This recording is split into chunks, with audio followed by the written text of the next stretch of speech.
Okay guys, so I've got my air intake, but I needed an air exit, and what I do, I just cut the back of a spoon off, saw it in half, and hollow out the inside and stick it on, mark around it, stick it on.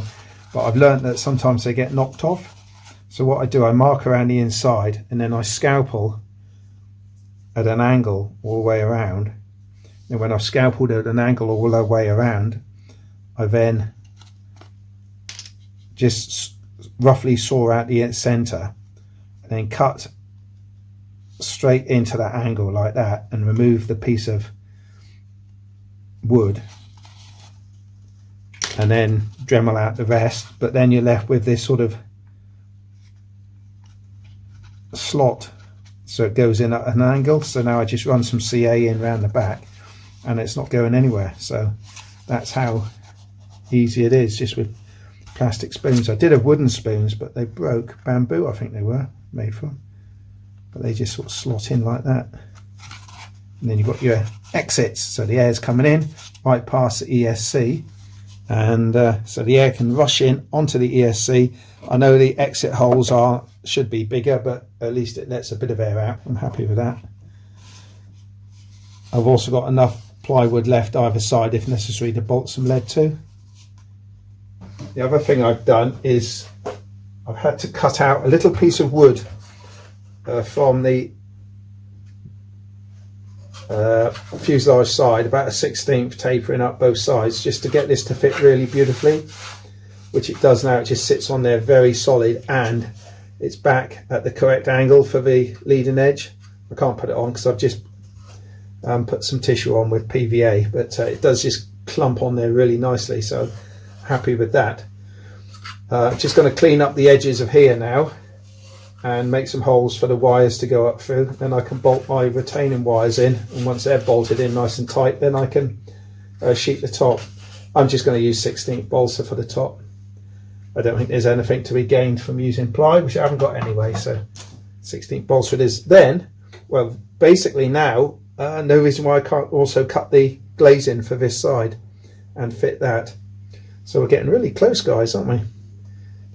I've got this double-sided tape actually, but this is the sticky side, and I've made it less sticky by putting talcum powder all over it, so it's completely non-sticky now.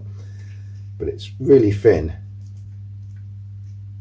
about 1 millimeter, I suppose, very secondish. I'm going to put it on here to stop the center sections from sliding about.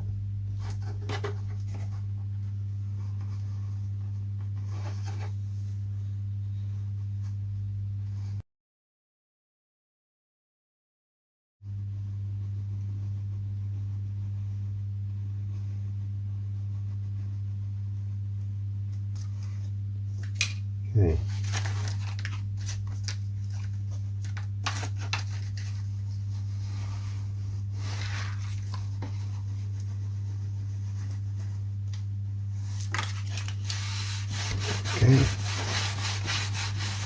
Okay fellas, I've painted the inside, which come out alright, matte black.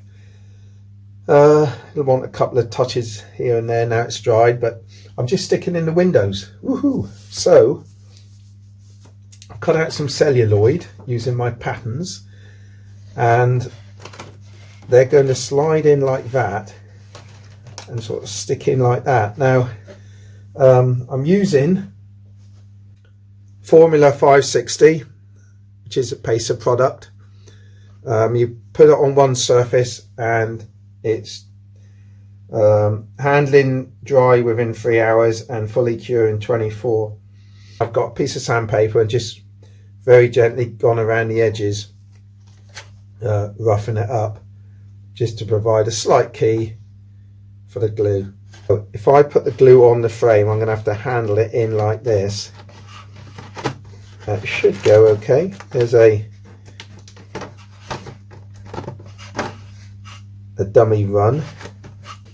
Right, here we go. I'm just going to apply this to the frame.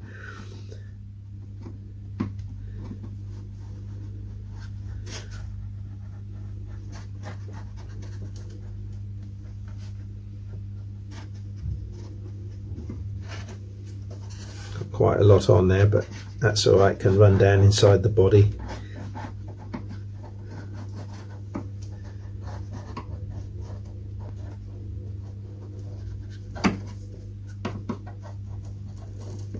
And it dries clear as well, so it's not the end of the world if I get a little bit on the screen that I don't notice.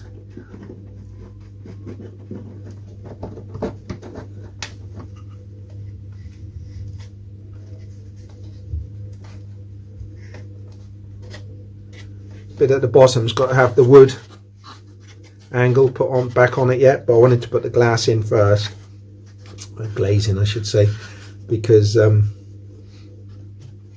then I can get it down, tucked down there really nice.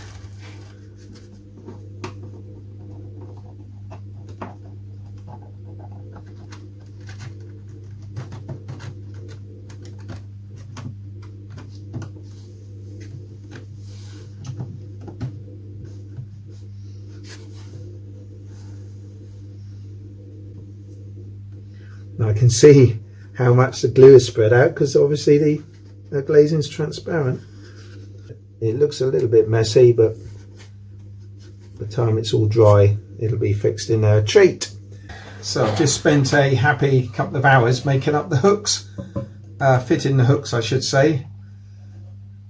I put a piece of silicone on there just to give the rubber bands a bit of a chance to not get damaged. Anyway, they're all bolted in as per the plans. So now I'm going to try offering it up to the fuselage, which is over there as you can see, and just seeing what's going to happen. I'm not sure I've got the right rubber bands just yet, but you might notice I've also this afternoon in stages really. I painted the interior, painted it black, and fitted the internal armrests, I suppose you call them. So the inside's finished, the glazing is on, so that was a good thing to do. As you can see there through the window exactly how it works. Let's bring you in a bit closer.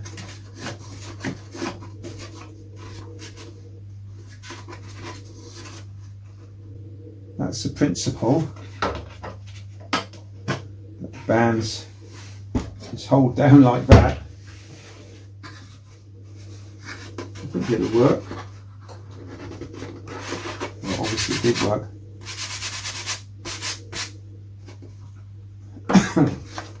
Because say my other option is to use cable ties, which would work as well. See how it works?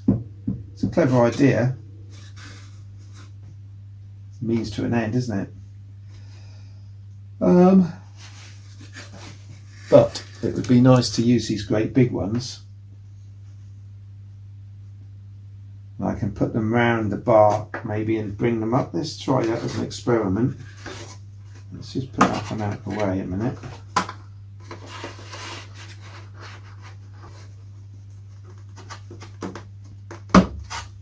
Okay, so that is a much stronger band. That's just one. It's already feels a lot better than the little ones. Bound to, really, isn't it? So if I put two on each corner, that's going to just be colossal strength. Already it's proving to be pretty good. Glad I put the wing seating on actually, because it's given it a really nice positive sort of location. Let's put one on the back for a bit of fun. Oh, fun. Put that one out of the way. My main worry was not being able to get into the structure to actually do this, so it's proved to me that it is possible and that the job can be done quite well, because I won't be doing this at the field. I'll be doing this, what I could do, but the centre section is going to be on all the time, although it might not be an idea to have the bands under tension all the time. I'm not sure. Okay, it's pretty straightforward, as you can see. Come on, look at that. It's really, that's really, it's wobbling because the inside ones haven't got big bands on, but that works really, really well actually. I'm surprised how well that works. So what I can do now is sheet the top of this. It doesn't have to be anything special. I don't think it really needs to be plywood. It can just be 16th balsa, and I've CA'd the nuts as well, just to make sure that things aren't going to move, because once the sheeting's on I can't get to them. The other thing I thought was this has to be red to match the rest of the fuselage, so I used up all the spray paint on the fuselage, so I have to see what I can find. I have got 2 or 3 reds on the shelf, so hopefully one's a very similar colour, and then I'll tissue it. Let's just put this window on the side, so once it's all banded on, that goes on there. That's magnet, and there we are, fully glazed. Yeah, excellent, really happy with that. And I've got the wire out for the undercarriage now as well. I shall start looking at that with a view to bending that up. Just having fun, guys, just using up scrap bits of 1/16 balsa on this centre section.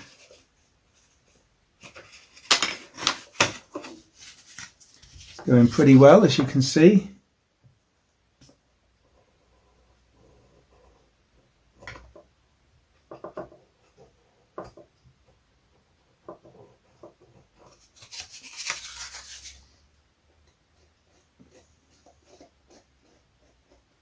Doing it this way is quite easy because you don't have to worry too much about getting it exact. Small pieces are a lot easier to fit than one big piece, let's face it.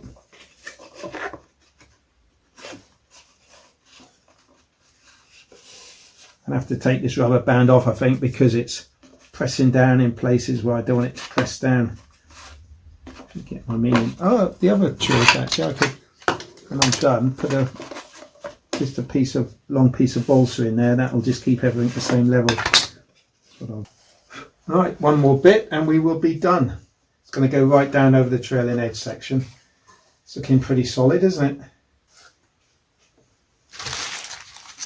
A little note to a future builder if they find it, if it ever becomes visible to them. They go, oh, look at that, if Harvey was here. Right, okay, now I've got to get this all level. I'm wondering if I could sort of put that flexible rule down. There we go. So that will hold that lovely and flat, which is exactly what I wanted. So I'm going to have a go at bending the undercarriage. I've got some fairly heavy gauge for the front leg. The front leg is that one there. The other leg runs off the bottom of the plan, unfortunately, but it's the back leg which I reckon contains the axle.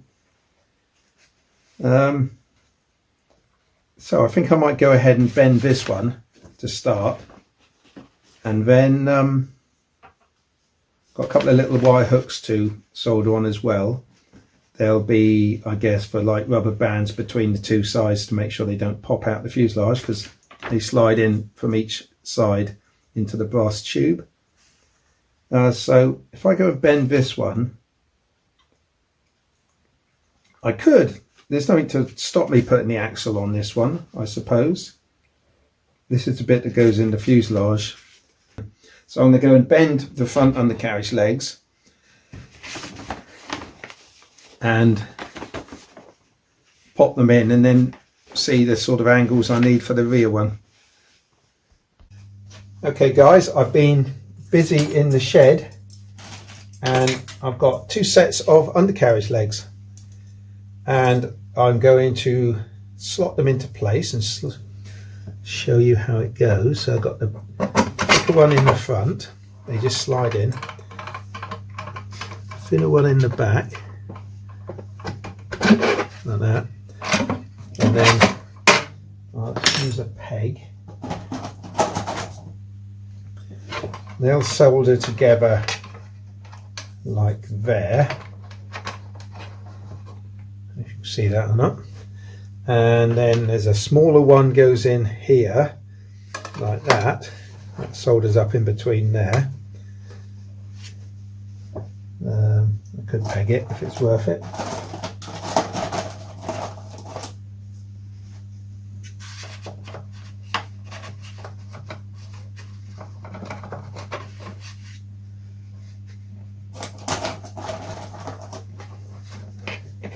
I've got to show you a bit better what you can see there. There it is, that's how it goes. I've got to also add some little hooks when I solder these, because there's going to be bands that go across that hold it in, stop it coming out. And I've got the other side made up. Actually, I quite enjoyed making them. I don't normally like doing the metalwork much, but if you take your time, one bending at a time, keep offering it up, it's not too bad. The plan suggests infilling this with a piece of silk, doped of course. I might fill it in with something like that, or, well, ply would be too heavy, silk would be good, or something like that. Anyway, there it is. I've got the undercarriage legs made up, and that was a good thing to do. So in the next video, let's have a look at you. Where are you? There you are. So in the next video, guys, I'll start to solder up the undercarriage legs, and I'll also have to think of a way to work out how to get the wheel pants or spats on there as well, because I think they'll really look nice. They'll really I think they'll really look nice and improve things. So yeah, thanks for watching. See you in the next video. Achieved lots of little bits on this video, and we'll see how I get on with the soldering and get the undercarriage fully made up and looking rather smart, and maybe even starting to cover. We'll see how we get on. Okay guys, thanks for watching, and see you in the next video, and give the video a thumbs up would be brilliant too. Cheers. Cheers.